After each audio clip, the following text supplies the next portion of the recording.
What's up, everybody? I thought I'd do a video today. I'm working on the LT1 for the white Trans Am, which is currently out there awaiting parts and awaiting some paint.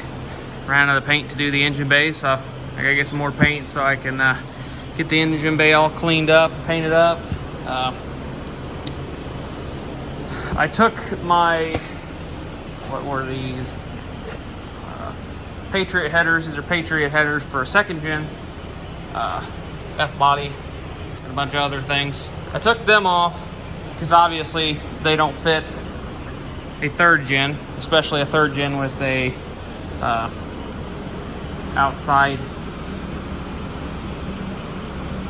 clutch fork.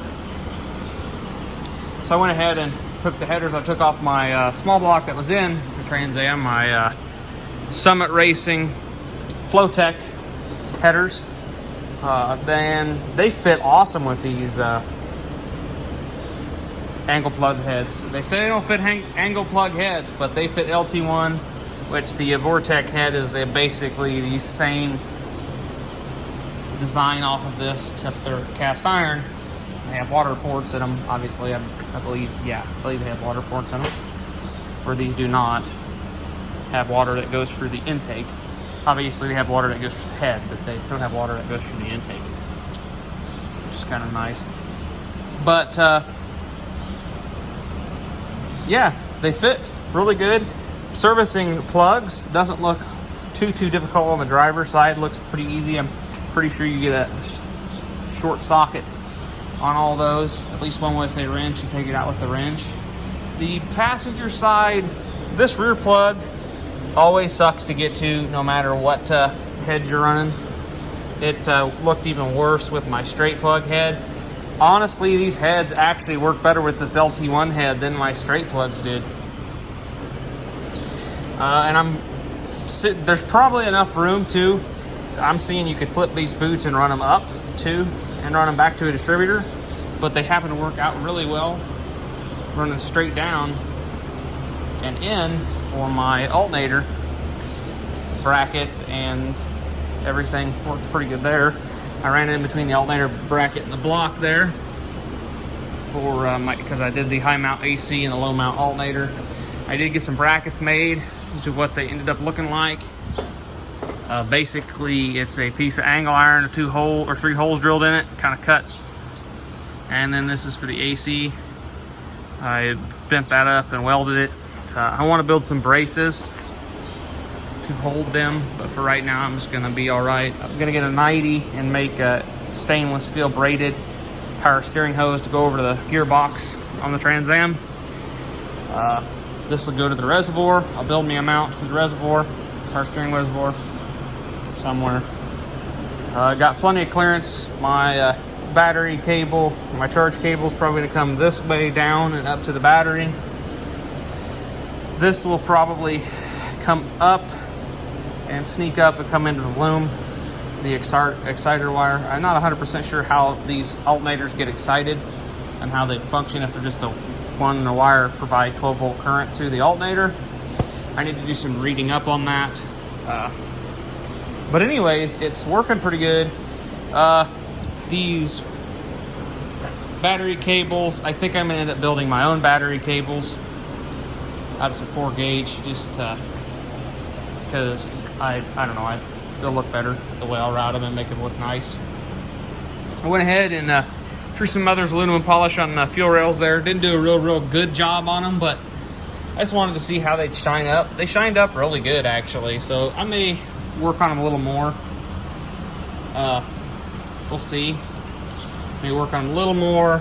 Might actually buy an O-ring kit for this, pull this completely apart and do the whole rails, possibly get new injectors. I already have a set of injectors for the TPI manifold, and they are plenty big injectors. I believe they are actually the same size as these injectors, so I could probably swap them out for these injectors, and that's a very good possibility of what would happen. I went ahead and put my oil pressure sensor, my temp sensor for my speed hut gauges in the block. Got that done. My flywheel and clutch should be here shortly. Like I said, I got to get the T56 pulled out, cleaned up. I think I'm going to leave the fluid that's in it. I'm probably going to actually drain it and then I'll refill it in the car.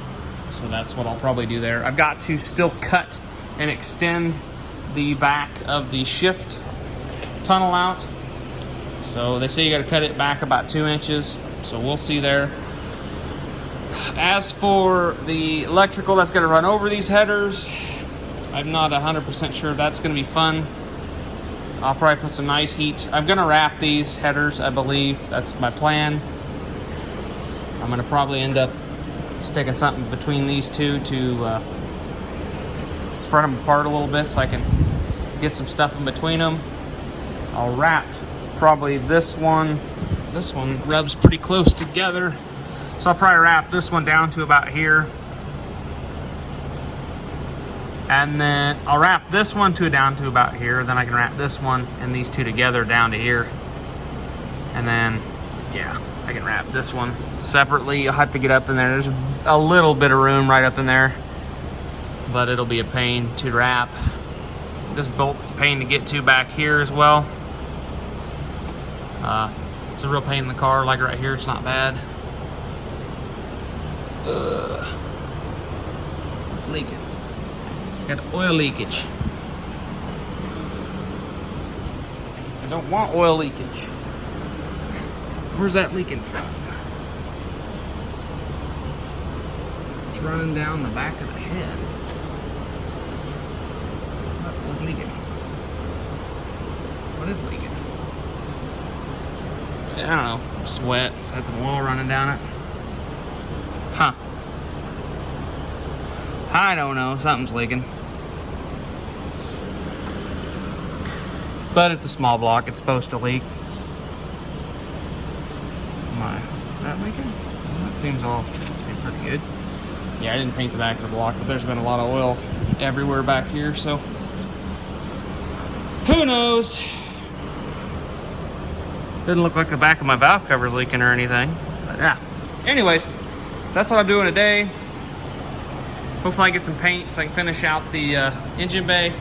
I gotta get polyurethane bushings ordered for my motor mounts. I gotta get I'm just gonna get a trans mount. Summit Racing makes polyurethane kit for like 50 bucks.